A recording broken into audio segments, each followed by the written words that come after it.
बारामतीच्या मयुरेश्वर चौकामध्ये शिवसेनेनं आयोजित केलेल्या राम रक्षा कार्यक्रमासाठी आपण उपस्थित आहात. राम रक्षा म्हणजे समजून घ्या, नुसतं रामरक्षेचं पठण नाही. राम रक्षा म्हणजे रामाची रक्षा, प्रभू श्रीरामाचं रक्षण. सध्याच्या भारतीय जनता पक्षाच्या राजवटीमध्ये अयोध्येत प्रभू श्रीरामाचं मंदिर लुटण्यात आलं. आपल्याला माहिती आहे, श्रीरामाची दानपेटी लुटली, श्रीरामाचे अलंकार लुटले, सीतामाईचे मंगळसूत्र चोरली गेली. ही अयोध्येतली सध्याची गंभीर परिस्थिती भारतीय जनता पक्षाच्या राजवटीत आली. या राम मंदिरासाठी हजारो करसेवकांनी आपलं बलिदान दिलं. आंदोलनात आम्ही सगळे होतो, त्याच्यामध्ये अटका झाल्या, लोक तुरुंगात गेले. तेव्हा हे राम मंदिर अयोध्येमध्ये उभं राहिलं. त्याचा ताबा नरेंद्र मोदींनी आणि त्यांच्या लोकांनी घेतला आणि 1400 कोटी रुपये गेल्या 2 वर्षात त्या मंदिरातून सीसीटीव्ही कॅमेरा लावलेले असताना लुटले. जनतेचा पैसा, आपला सगळ्यांच्या भाविकांचा पैसा. कौन चोर है? चौकीदार चोर है. लेकिन चौकीदार कौन है? चौकीदार का नाम बताओ. ज्या श्रीरामानं सत्ता दिली त्या श्रीरामाची लूट करताना ह्यांना लाज वाटत नाही. आणि आम्हाला हिंदुत्व शिकवतात की तुम्ही हिंदुत्व सोडलं, तुम्ही हिंदुत्व सोडलं. अरे तुम्ही राम मंदिर लुटलं, तुम्ही कसली हिंदुत्ववादी? आणि त्याच्यामुळे उद्धव ठाकरे साहेबांनी ठरवलं की महाराष्ट्रातल्या प्रत्येक जिल्ह्यात जाऊन राम रक्षा आंदोलन सुरू करायचं.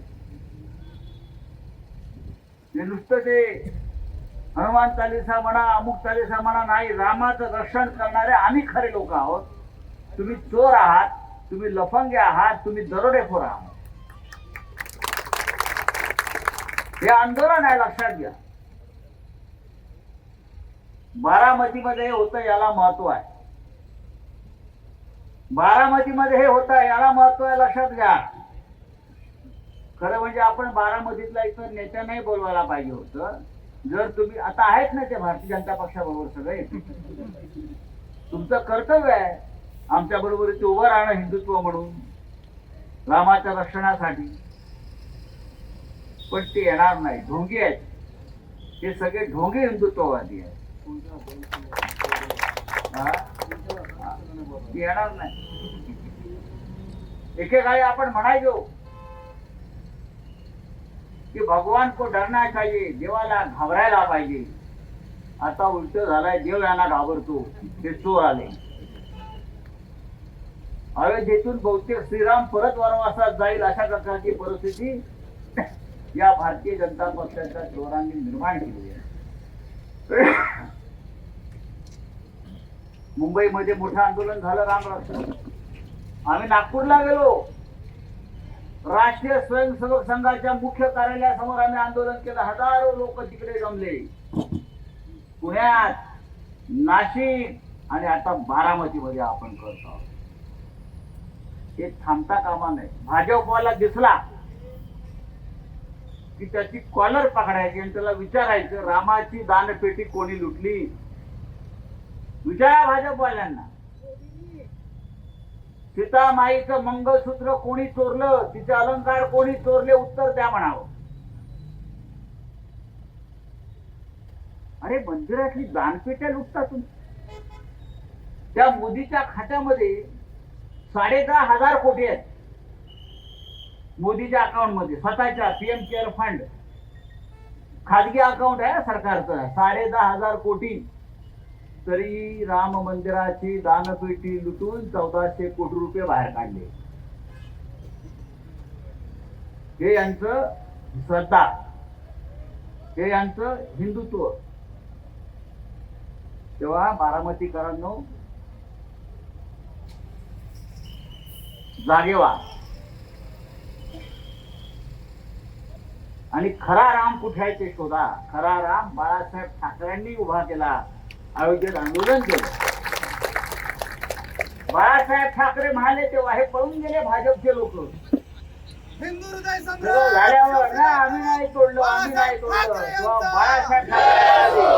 तेव्हा बाळासाहेब ठाकरे म्हणाले, जर ही बाबरी तोडण्यामध्ये जर माझे शिवसैनिक असतील तर मला त्यांचा अभिमान आहे. त्याच्यामुळे आम्हाला अयोध्येतल्या रामाचं रक्षण करण्याचा पूर्ण अधिकार आहे. राम रक्षेचा अधिकार जर कोणाला असेल तर तो हिंदू हृदय सम्राट शिवसेना प्रमुख बाळासाहेब ठाकरे यांच्या खऱ्या शिवसेनेला आहे, मिंधेला नाही. आम्हाला आहे, भाजपला नाही. आम्हाला आहे, आपल्याला आहे. हे चोर आहेत. यांनी बाळासाहेब ठाकरेंचा धनुष्यबाण चोरला, यांनी बाळासाहेबांची पवित्र शिवसेना चोरली. हे मत चोरतात, हे आमदार खासदार चोरतात, हा गली देणग्या गली में चोरतात राम चोर मंदिराच्या. है, एकनाथ शिंदे चोर है. गली गली में चोर है, एकनाथ शिंदे चोर है. ही घोषणा गल्ली गल्लीत जायला पाहिजे. आज मी गेल्यावर परत थांबायचं नाही, कळलं? तेव्हा आपण आला, रामाच्या नावानं आला, देवाच्या नावानं आला. त्याच्यामुळे ह्या व्यासपीठावर कोणताही राजकीय कार्यक्रम नाही असं मी सांगितलं, कुठेही होत नाही. आपण रामाचं स्मरण करायचं आणि हे आंदोलन जे आहे बारामतीमध्ये जिथे जिथे मंदिर आहेत, जिथे जिथे भाजपची कार्यालय आहेत, जिथे जिथे RSSची कार्यालय आहेत, त्या प्रत्येकाला जा विचारा, एवढंच सांगतो.